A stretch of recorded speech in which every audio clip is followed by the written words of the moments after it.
Tonight, we're going to talk about pets. Why pets?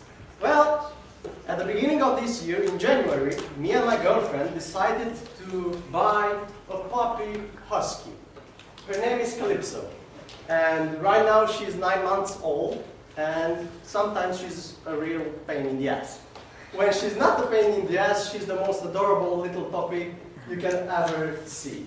So she is the reason why I chose this topic, and I would like to conduct a short survey in the meeting, in the audience, because prior to this meeting I asked my fellow Toastmaster members, club members, what pet do they have at home, and if they don't have one, what would they like to have? So, who has a pet back home? Please raise your hand. So few. Alright. Who has a pet that is neither a dog nor a cat? Interesting. The reason why I asked this question is the following. You will see during this meeting some statistics related to dog owners and cat owners, and you will see that 70% of the world population that has a pet has a dog or a cat. I would like to start this meeting with a quote from Marie Corelli, who said that I never got married because there was no such need. I have 3 pets at home which answer the same purpose as a husband. I have a dog which growls every morning, a parrot who swears all afternoon, and a cat that comes home late at night. Perhaps it's good to have a pet, perhaps not. Like I said, 70% of the pet owners have either a dog or a cat. Most of them are from Russia. We have 18 million cat owners and 12.5 million dog owners. But number 3rd in this table comes the bird owners. We have 42 million bird owners in the world, and most of them are from Italy. 13 million bird owners. On the 4th place, we have the small mammals like rabbits and hamsters. We have 30 million of them as a pet. Perhaps we have more on the fields throughout the countries. And last but not least, fish, 9.2 million all over the world. Why do people have so many pets? I mean, they shit a lot, they eat a lot. Why should anyone keep such a pet back home? Well, there are benefits and there are certain advantages you have if you acquire a pet. First of all, it lowers your blood pressure. All that running around with your pet and enjoying your quality time with it. You're less likely to suffer from allergies. Think about all the kids that grow up in the countryside. They grow along pigs and cats and dogs, and they don't have any medical problem. You have high chances to grow a powerful self-esteem and to be more extrovert if you have pets. And last but not least, you're less likely to have a heart attack because the stress anxiety is diminished. I will give you more statistics and interesting information throughout the meeting, which is comprised out of 3 sections. We have the prepared speech section, we have the impromptu speeches, and the evaluation section. And all of these sections are conducted by a different person. During the prepared speech section, you will listen to 3 speeches, well prepared. Each speech is from a different project, and this part of the meeting is conducted by myself. During the impromptu speech section, you will have the opportunity to come up front and be a part of the table topics section, which will be conducted by the table topics master, who will explain the rules at the proper moment. And the 3rd section, the evaluation section, is conducted by a general evaluator who has a big team to manage. And in order to meet the team, I would like to call in front the general evaluator to present his team. He told me that he had some fish as a pet when he was a child, but all the fish were eaten by a turtle. I would like to give a round of applause for Tibi Kraila.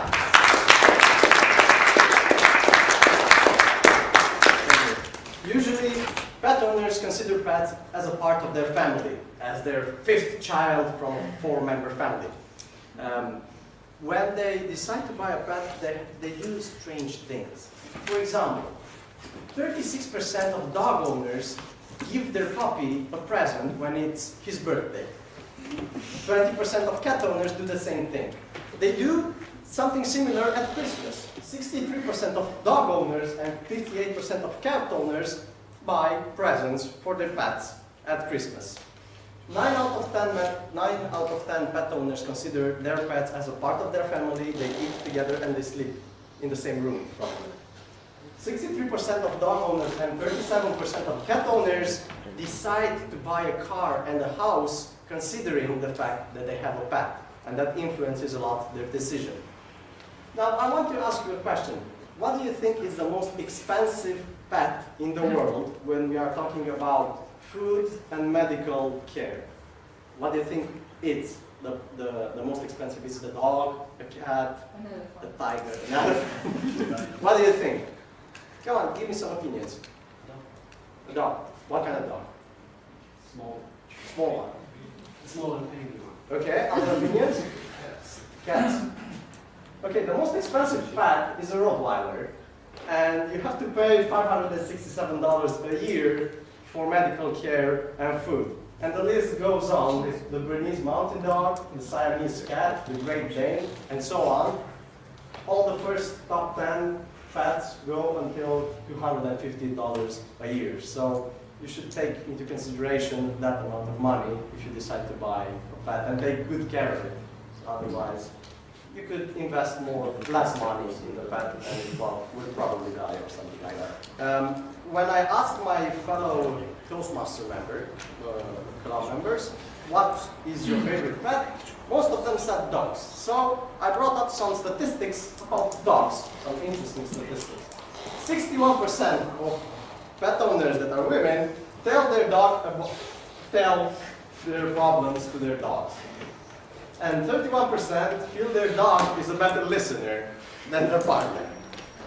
But we have men also, not only women. 24% of men use the dog but in a different way. They go and pick up girls or guys in the park. 14% of men said their dogs show more affection than their loved ones. What comes up out of this statistic? Buy a dog, and in case your companion is not so warm-hearted, well, you'll find some affection with your dog at least. Some more statistics. Did you know that for a human to be born, it takes 9 months, usually. In the same amount of time, 7 puppies and kitties can be at birth. Did you know that a dog and its offspring can give birth in 6 years to more than 67,000 puppies? Is that a lot? Well, let's consider a cat and its offspring who can produce 420,000 kitties in 7 years. The world record for simultaneous birth dates back to 1997, when in England, in Littlefold, 16 Great Danes out of 25 puppies survived a simultaneous birth. Now that's what I call a big bang. Thank you very much, TV. It's now time to announce the winners of the section, and I would like to ask Vasile to thank you. There were no money under the table, right? Okay, and we have presents for the winner. They're not winners, they just received many votes.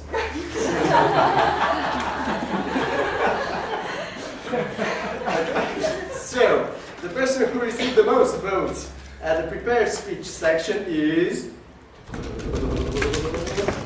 Oltean.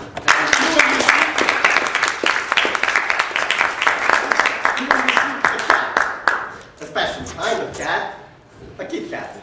There you go. Congratulations.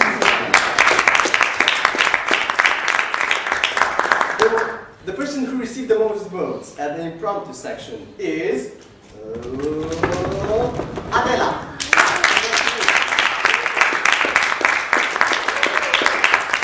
And you will receive a bear, a teddy bear, a Barney bear.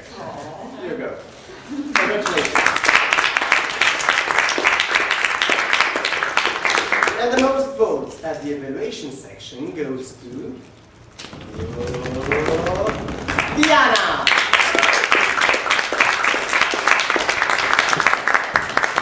Congratulations, Diana, you were the lion of the evening.